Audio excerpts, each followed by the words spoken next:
You get to hear from our quality unit today. Greene County is relatively rare for juvenile offices to have a quality unit the size of ours and the quality of ours. And they have done some incredible work putting numbers together. It occurred to us a number of years ago that, well, it didn't occur to us, but we finally adopted the mantra of what's measured matters, and we didn't pay a whole lot of attention to outcomes, effectiveness of services and cases, and decided we needed to do that. And so we brought on Rachel Hogan, who is our Director of Quality Assurance, and that department grew to now include Tanya and Rachel. So we have a three-person unit, two Rachels. And I'm just going to turn it over to Rachel and let her explain to you what she has done. She will be incredibly modest, but I have to tell you that her work has been recognized nationally. Her databases, her forms, her procedures and processes have been recognized nationally. So it's very, very nice to have somebody of her quality here in Greene County. So welcome our quality.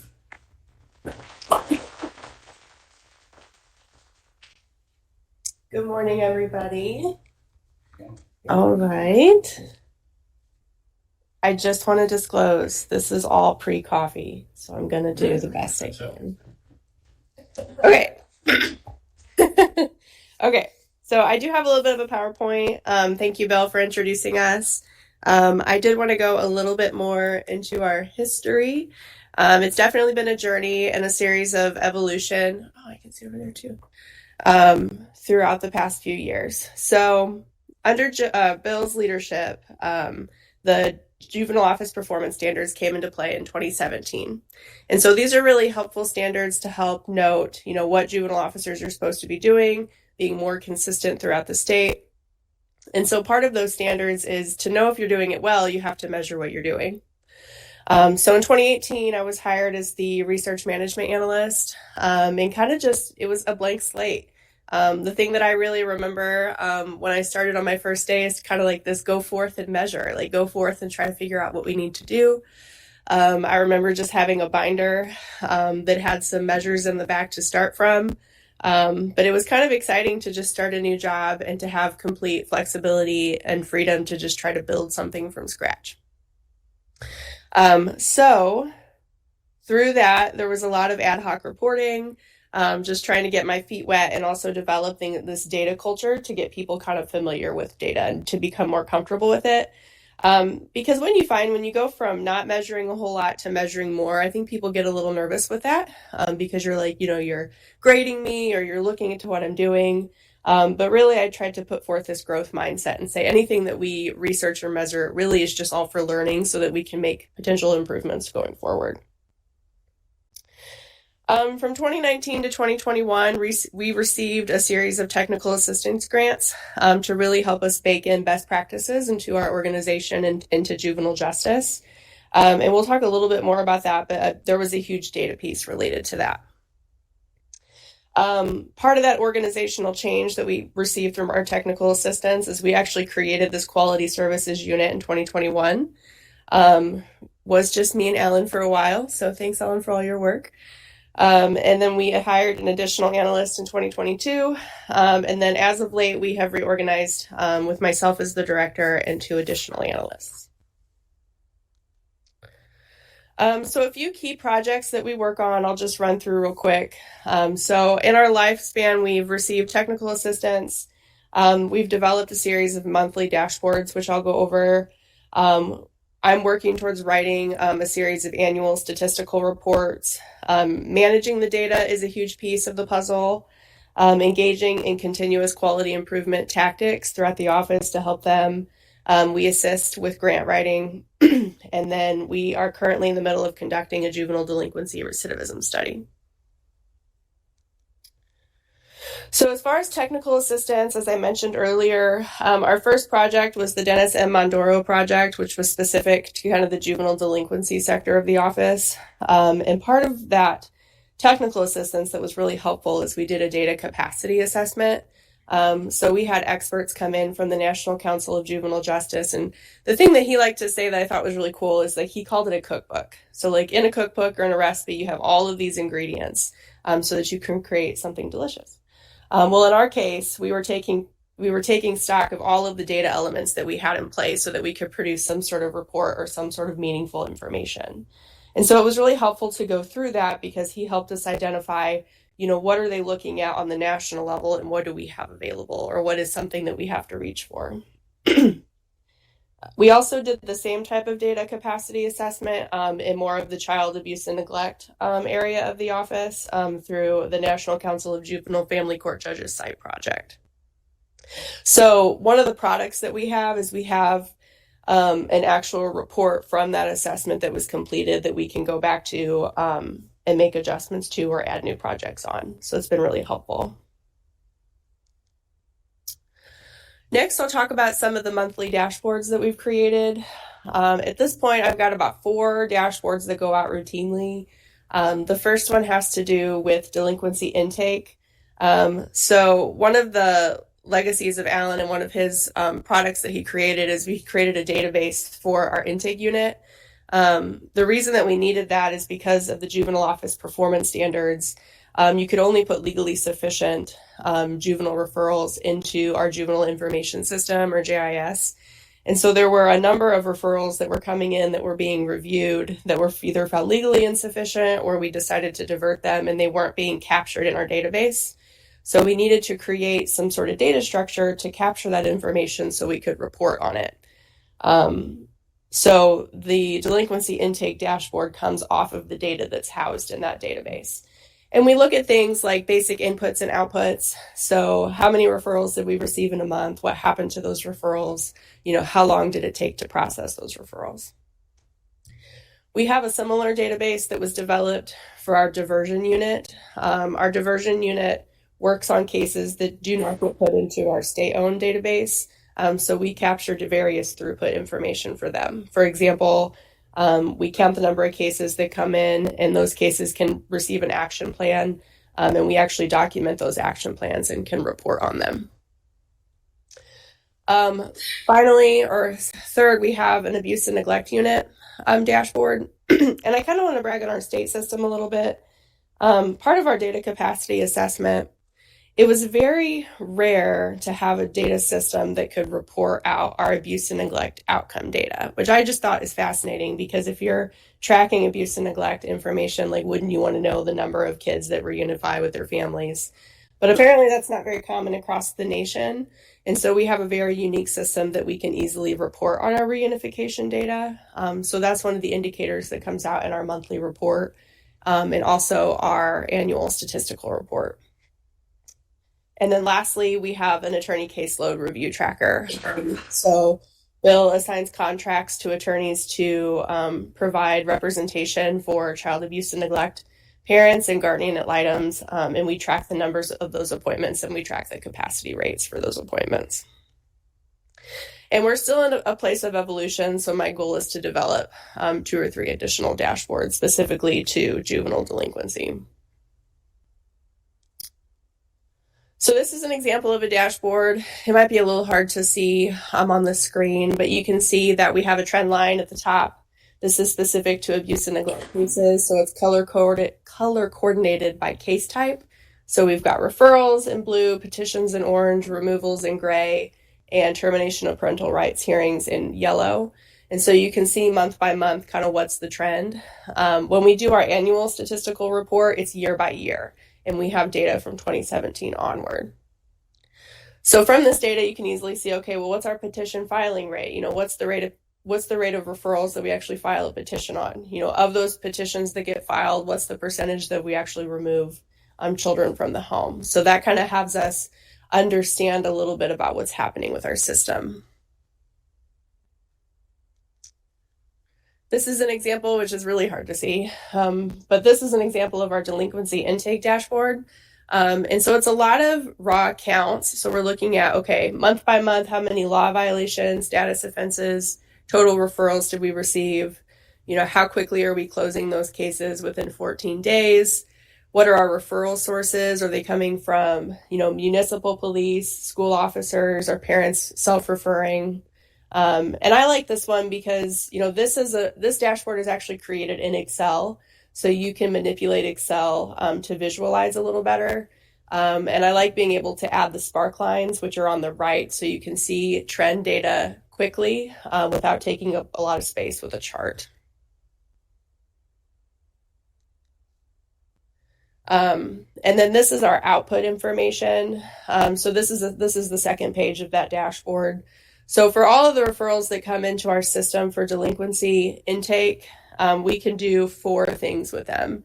We can either take no action on that case, we can transfer a case, we can send that case to our diversion unit, or we can intake that case into our state system. Which another way of thinking about that is when a juvenile kind of gets like a state record, they go into that state data management system. And we track what's the proportion of cases that go into all of those places. And so this is really helpful because it shows that we use our diversion unit quite a bit, which is helpful because we're safeguarding kids from having that state record developed because of all the work that we're doing. And now we have this data that's able to tell that story of what's happening. And then a side note with that, we've been able to study if kids go to diversion, what's their likelihood of success after a year of closing their case? And it was about 82%. So we're able to tell a story of we're diverting a large number of kids and those kids are being successful after the diversion, which without our data structures, we wouldn't be able to tell that story. Okay, so our first annual statistical report that's been developed, this is something that we've gotten a lot of recognition on nationally. This is a product that doesn't quite exist in other parts of the nation, at least through what our experts have identified through the National Council of Juvenile Justice. So a few things that we report on inputs. So since 2017, what are the number of referrals that we've seen year by year? What are the number of petitions that we've seen year by year? We track charge data. So was it for physical abuse, general neglect, substance use? And we track that data year by year, which has been really fascinating because we've been able to identify a trend in substance use charges. They've been increasing year by year. We look at case outcomes, so that's our reunification rate. And then we also track return into protective custody. So if a child was reunified with their family, we track that case for an entire year to see if they reenter into the system. And if we do, then we're able to develop a proportion to show that return into custody rate. This report has been published 2 years now, and we will gear up for our third report in 2024. And then my vision going forward for annual statistical reports is to have a similar report, but for our juvenile delinquency cases to see how youth are engaging in the community. So I want to talk a little bit about data management. So one thing when you start in the data cycle, before you can even get to the place of analyzing data, you've got to figure out where is your data. And then you have to ask yourself, well, how organized is this data that I can transform it into something meaningful? And when I started, I used to be a deputy juvenile officer, so I was a little familiar with some of the structures that we had in place. And that structure is called JIS. It's our Juvenile Information System, or it's going to be transferring to Show Me Courts. But it only captures so much information. And I soon found that staff were supplementing that data structure with various Excel spreadsheets throughout the office. And I was like, well, that's helpful. And people, are cognizant of the fact that there's data they need to manage around. But when everything is stored in a separate Excel file, it's really difficult to get that data to communicate together. And so you might be looking at, kids that are on probation on one spreadsheet, but maybe all the programming activity they're involved in is on a separate spreadsheet. And so you kind of have to do some gymnastics to get that spreadsheet into one place so you can analyze it. So my thought over the past couple of years is we really need a solid database that can house all of that data together, similar to JIS, so that you can run reports and queries and have clean data quickly. So that was a big piece of what Alan did when he was in our unit working on the data management system to get that started. And my goal going forward is to try to integrate our systems as much as possible. So what that looks like is if you have kid A and they come through our door, we're able to track in one place every experience that youth has had, so that if we want to analyze that youth's experience, especially on the aggregate level, we can pull all that data quickly and analyze it.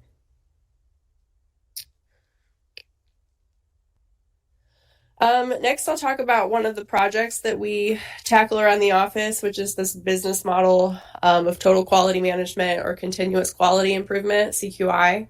There are various steps needed in CQI, which is essentially this idea of just moving forward and growing. I really like this idea of, it's called Kaizen. It's this idea that you're taking small steps towards improvement over time. Lifting large amounts of organizational change and improvement can be very challenging, but if you can just take little steps at a time, then you can make small improvements, which will overall turn into larger improvements. And some of the tactics that we've put in place to make progress is the development of logic models. Logic models are diagrams that help you just understand your program. So you take into stock, what are all the inputs that you have that go into your program or your function? What are all the throughputs or the activities that are needed to use those resources? And what are the outputs that you're looking for? In your day-to-day work, what are the tangible products? What is the time that you put into place?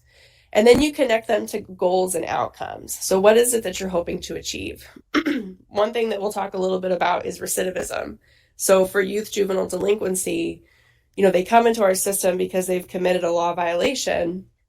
Well, everything that you're doing for that youth is to hopefully prevent that youth from recidivating or committing another law violation in the future, trying to restore them, trying to rehabilitate them. So on a very simple level, like our logic model would be, we have all of these inputs and resources to support this youth. Our final outcome is that they do not return into our system. So that's just an example of a logic model. My goal is to build them for each individual unit. And once you have them built, you should really refresh them annually because programs change, things get added, things get taken away. Another tactic for continuous quality improvement is this idea of quality teams. Change doesn't happen in a vacuum. And I also learned that I can't make change happen as a single person. So you really want to involve your stakeholders, the people that are, really going to be impacted by any potential change that happens in the organization. So I've been able to pull together various quality teams within the office to just have conversations around continuous quality improvement. Do we need to pilot a study? Do we need to slow down and study something before we implement it large scale? Are there various, root causes that we're trying to identify as to, a problem that we might be experiencing? And then I mentioned a little bit earlier, but I operate from this philosophy. There's research in a book out there by Carol Dweck, and it's about this idea of having a growth mindset. And it really has to do with this concept of we're just not there yet. So it's this idea that, we're not fixed. It's not that we can or can't. It's that we're always making progress towards achieving something, towards learning something. And so I really wanted to implement that as far as talking about data, because if you see a data point or a statistic that is unfavorable to you, well, that's just a starting point. That's just a place where maybe you identify that change needs to occur and you can start to take steps to learn about that and to make enhancements and improvement. To just really get away from this, like, this is a bad statistic or this is something that you're not doing well. It's more framing it around, well, how can we operate better? So a few more activities. So we've participated in quite a bit of grant writing and evaluation throughout the past few years. I wrote the Enhancing Family Treatment Court grant that we received in 2019 from the Office of Juvenile Justice and Delinquency Prevention, or OJJDP. That was a really exciting experience to kind of sit down and dig into a national grant and try to pull all that information together. That grant awarded about $750,000, with which we were able to spend to hire a full-time family treatment court coordinator. We hired 2 peer recovery support specialists, and then we hired a parent resource coordinator to really enhance all of the programming that was going into our family treatment court. That grant is actually still active. We're kind of on the last leg of some of the dollars that we're trying to spend down. But then we wrote for an additional enhancement grant, or I should say Alan wrote for an additional enhancement grant, which he was awarded. That was a massive team effort. Yeah, well, I mean, you did like 90% of it, so you should definitely take credit for that. we were awarded that for 2023. We're kind of just starting to get started. The fiscal year starts in October, so we're just waiting for funding sources to be put into place. But with this grant, we're going to be implementing an early intervention track into family treatment court. We are sustaining various evidence-based practices, for example, keeping our peer recovery specialists on board, keeping our parent resource coordinator on board, and then we're also hiring a full-time clinical coordinator. So it's been exciting. Like when I started back in 2018, the family treatment court really just consisted of a couple of juvenile officers trying to manage around that program. But we've been able to add all of these personnel and programming onto it through grant writing activities. And then we also have a pending application that was written by another staff, which we were able to support by providing guidance on writing and also statistical information to help bolster that report for a juvenile justice continuum of care. So yeah, it's exciting. I really enjoy grant writing. It really opens doors for programming around the office to just really benefit kids and the families that we serve.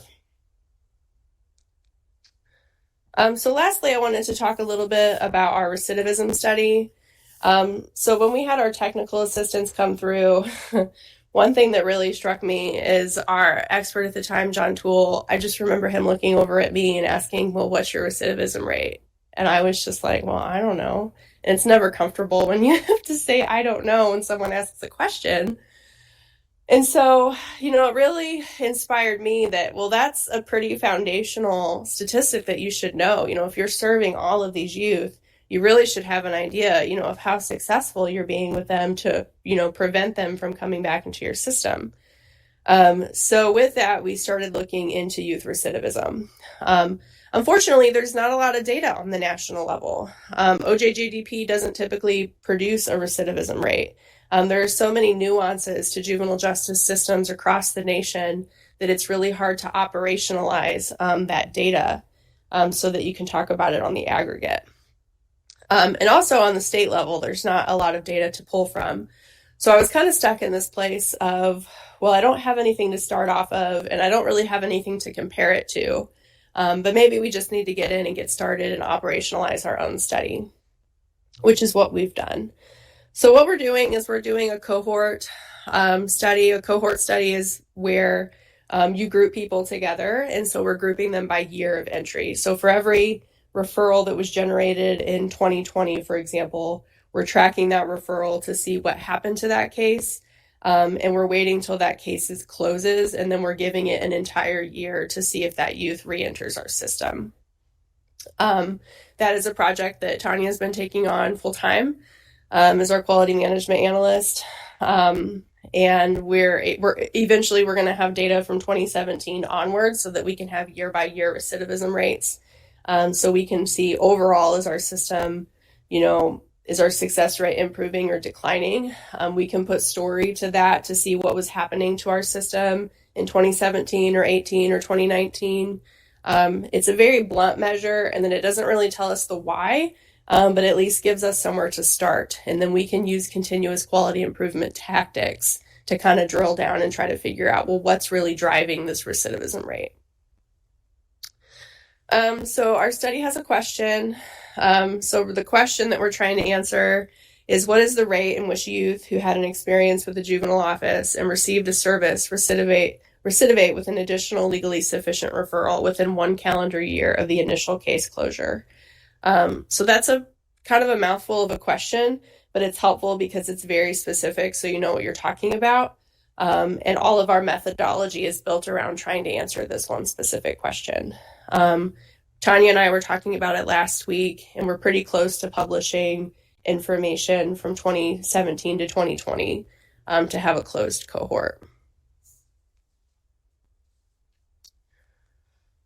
We talked a little bit about our methodology. It's an annual entry. We unduplicate by the youth because, for example, one youth could have multiple referrals into the system within any given year.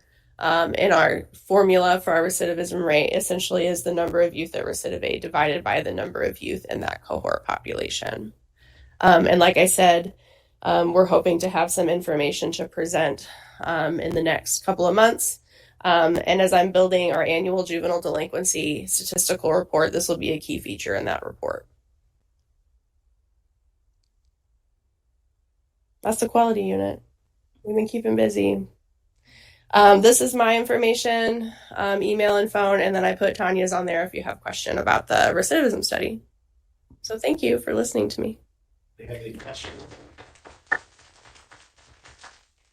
I had a question about, you talked about how you were starting with various office members and parties of your office, all keeping their own stats all on Excel, separate Excel spreadsheets. Mm-hmm. What tool did you use to bring that in? Does everyone use the shared spreadsheet? Do you use some kind of team setup where everyone's working on the same data, putting it in the same location? Yeah, that's a great question. We're using Microsoft Access. So it's part of the Microsoft application suite, so we already own it. It's on our computers. And Access is an application that was designed to be a database. So the way we built it is all of the data is housed in these tables that is put into this folder, and the staff are entering into a front copy. So it's an actual form that they're able to fill out, and it dumps into our data tables. So instead of, entering into Excel where you're going line by line and keeping track of information, we're able to transform it so it looks like more of like what you would fill out like on Google or something like that. Yeah. Great question. I can tell you this from my point of view, practically speaking, this data unit and the reports that they have prepared have been so helpful in terms of communicating with both internal and external stakeholders. When the media calls and wants to know something, I can give them specific numbers instead of some sort of anecdotal feeling that I have. When I go and meet with legislators, we can talk about effectiveness of programs and statistics, going to the county commission at budget time. These stories, it all looks like numbers and charts and graphs, but it really does translate into stories that we can tell about, the good work that we're doing. Our diversion program, for example, we were able to divert, almost 60% of the kids that come to our door for some sort of law or status referral, 60% of those we can divert to diversion, because we know statistically that kids who have formal case numbers opened up on them are much more likely to go deeper into the criminal justice system. So we're able to divert 60% of those, and we find that of those 60%, what are we, about 87, 82% successful with them. So an incredibly low recidivism rate. So data, and again, I was one of these charts and graphs bore me kind of people, but it really does, help me tell the story of the great work we're doing. And again, when it comes to these grants, that's not accidental. It builds good relationships with our grant writers. We pull the numbers, it's just, and again, we are so appreciative of the commission, who've allowed us to hire these folks. It's made a difference in the world. I don't know how we did our work at our office before we had these members working. And we really are competitive. We are situated to be similar to like Seattle, Washington, to upper state New York states. For a jurisdiction our size or for a city our size, it's pretty incredible the capacity that we have to measure information. So it's a huge blessing. That's interesting that you say, because every good presentation, every good communicator is able to pull both of those things together. It's the anecdotal story, but it has to be backed up by statistic that this isn't just an outlier. This is a representation of a larger group. And so being able to bring both of those together is very effective in communicating the story and analyzing what you're doing, not just based on that current feeling of how things went yesterday is the track. Rachel's able to put that together in such a manner that even a whitehead like me can communicate those. I saw a question. Mm-hmm. Thank you, Rachel. I appreciate you and your team and the work that you're doing. The data-driven information is really pretty powerful. Is the annual report or some of this information available on your website, or is it only internal? The monthly dashboards are typically internal at this point, but the annual report is on our website that you can find. Mm-hmm. Okay. like I said, feel free to reach out to me if you have any questions.